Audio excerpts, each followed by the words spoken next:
Lalu majulah semua orang Israel, dari Dan sampai Bersyeba, dan juga dari tanah Gilead berkumpullah umat itu secara serentak menghadap Tuhan di Mizpa.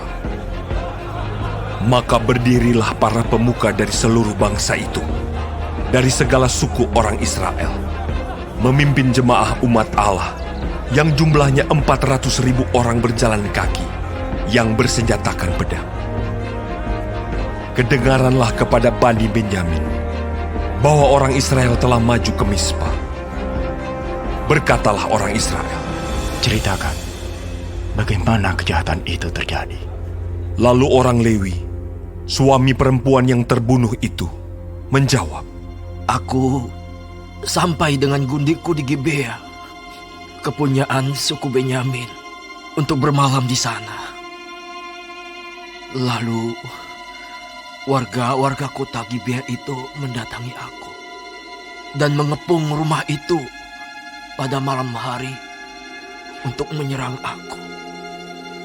Mereka bermaksud membunuh aku. Tetapi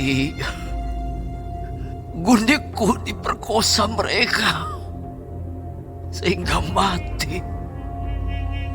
Maka kuambillah mayat gundikku, kupotong-potong dia, dan kukirimkan ke seluruh daerah milik pusaka orang Israel. Sebab orang-orang itu telah berbuat mesum dan berbuat noda di antara orang Israel. Sekarang kamu sekalian, orang Israel, telah ada di sini. Berikanlah di sini pertimbanganmu dan nasihatmu. Kemudian bangunlah seluruh bangsa itu dengan serentak, sambil berkata, Seorang pun daripada kita takkan pergi ke kemahnya. Seorang pun daripada kita takkan pulang ke rumahnya. Inilah yang akan kita lakukan kepada Gibea, memeranginya dengan membuang undi.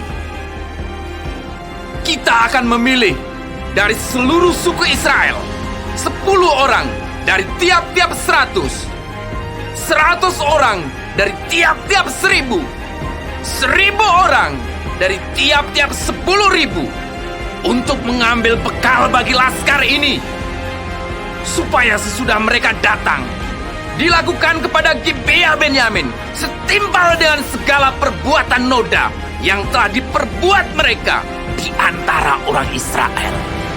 Demikianlah orang Israel berkumpul melawan kota itu. Semuanya bersekutu dengan serentak. Kemudian suku-suku Israel mengirim orang kepada seluruh suku Benyamin dengan pesan, Apa macam kejahatan yang terjadi di antara kamu itu? Maka sekarang serahkanlah orang-orang itu, yakni orang-orang Dursila yang di Gibea itu, supaya kami menghukum mati mereka, dan dengan demikian menghapuskan yang jahat itu dari antara orang Israel. Tetapi Bani Benyamin tidak mau mendengarkan perkataan saudara-saudaranya, orang Israel itu. Sebaliknya, Bani Benyamin dari kota-kota lain berkumpul di Gibea untuk maju berperang melawan orang Israel. Pada hari itu, dihitunglah jumlah Bani Benyamin dari kota-kota lain itu, 26.000 orang yang bersenjatakan pedang, belum termasuk penduduk Gibea, yang terhitung 700 orang pilihan banyaknya. Dari segala laskar ini, ada 700 orang pilihan yang kidal, dan setiap orang dari mereka dapat mengumban dengan tidak pernah meleset sampai sehelai rambut pun. Juga orang-orang Israel dihitung jumlahnya, dengan tidak termasuk suku Benyamin, ada 400.000 orang yang bersenjatakan pedang. Semuanya itu prajurit. Lalu orang Israel berangkat dan maju ke Betel. Di sana mereka bertanya kepada Allah, Siapakah dari kami yang lebih dahulu maju berperang melawan Bani Benyamin? Jawab Tuhan, Suku Yehudalah lebih dahulu. Lalu orang-orang Israel bangun pagi-pagi dan berkemah mengepung Gibea. Kemudian majulah orang-orang Israel berperang melawan suku Benyamin. Orang-orang Israel mengatur barisan perangnya melawan mereka dekat Gibea. Juga Bani Benyamin maju menyerang dari Gibea dan menggugurkan ke bumi 22.000 orang dari antara orang Israel pada hari itu. Tetapi laskar orang Israel mengumpulkan segenap kekuatannya, lalu mengatur pula barisan perangnya di tempat mereka mengatur barisannya semula. Kemudian pergilah orang-orang Israel, lalu menangis di hadapan Tuhan sampai petang. Sesudah itu mereka bertanya kepada Tuhan, Akan pergi pulakah kami berperang melawan Bani Benyamin, saudara kami itu? Jawab Tuhan. Majulah melawan mereka. Tetapi ketika orang-orang Israel pada hari kedua sampai di dekat Bani Benyamin, maka pada hari kedua itu, majulah suku Benyamin dari Gibea menyerbu mereka. Dan digugurkannya pula ke bumi 18.000 orang di antara orang-orang Israel. Semuanya orang-orang yang bersenjatakan pedang. Kemudian pergilah semua orang Israel, yakni seluruh bangsa itu, lalu sampai di Betel.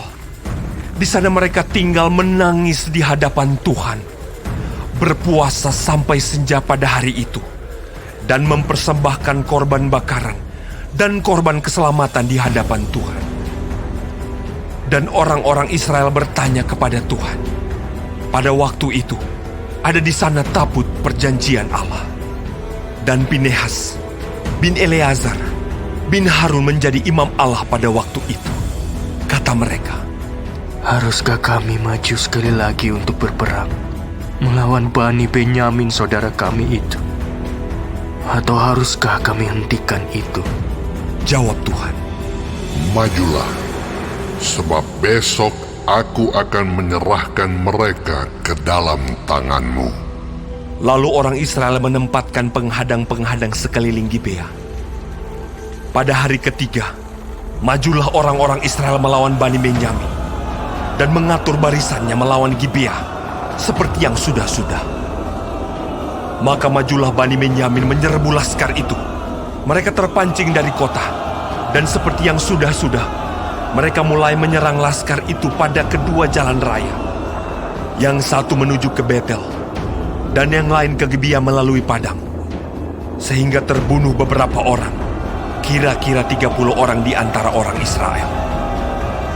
Maka kata Bani Benyamin, Orang-orang itu telah terpukul kalah oleh kita seperti semula. tetapi orang-orang Israel telah bermufakat lebih dahulu.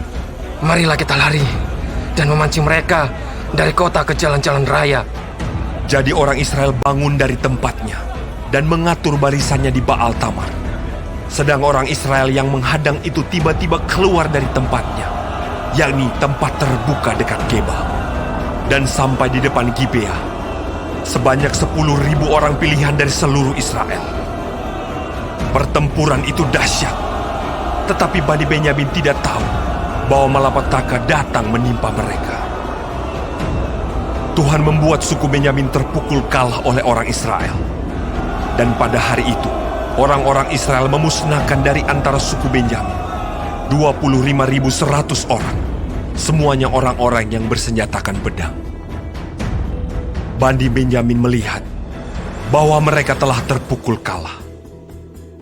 Sementara orang-orang Israel agak mundur di depan suku Benyamin, sebab mereka mempercayai penghadang-penghadang yang ditempatkan mereka untuk menyerang Gibea.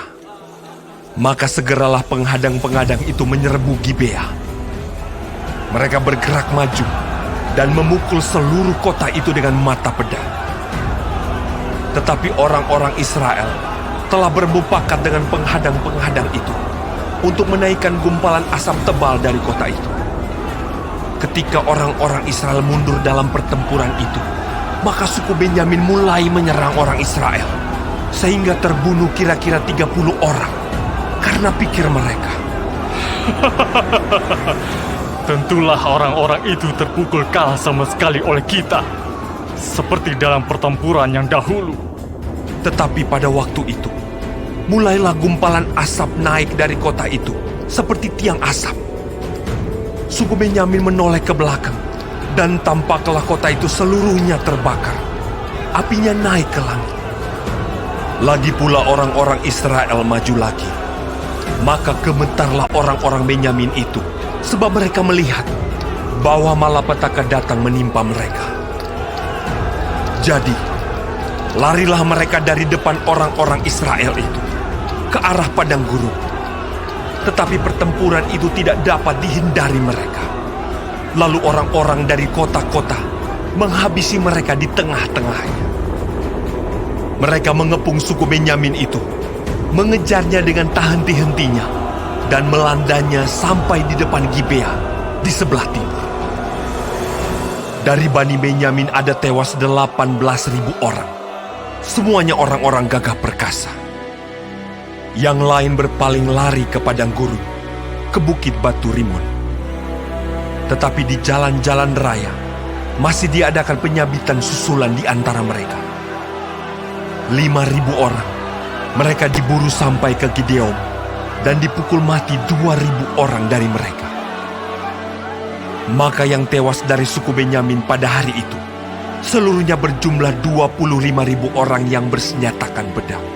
Semuanya orang-orang gagah perkasa. Tetapi 600 orang berpaling lari ke padang gurun, ke bukit batu Rimon, dan tinggal 4 bulan lamanya di bukit batu itu. Tetapi orang-orang Israel kembali kepada Bani Benyamin dan memukul mereka dengan mata pedang, baik manusia, baik hewan, dan segala sesuatu yang terdapat di sana. Juga segala kota yang terdapat di sana mereka musnahkan dengan api.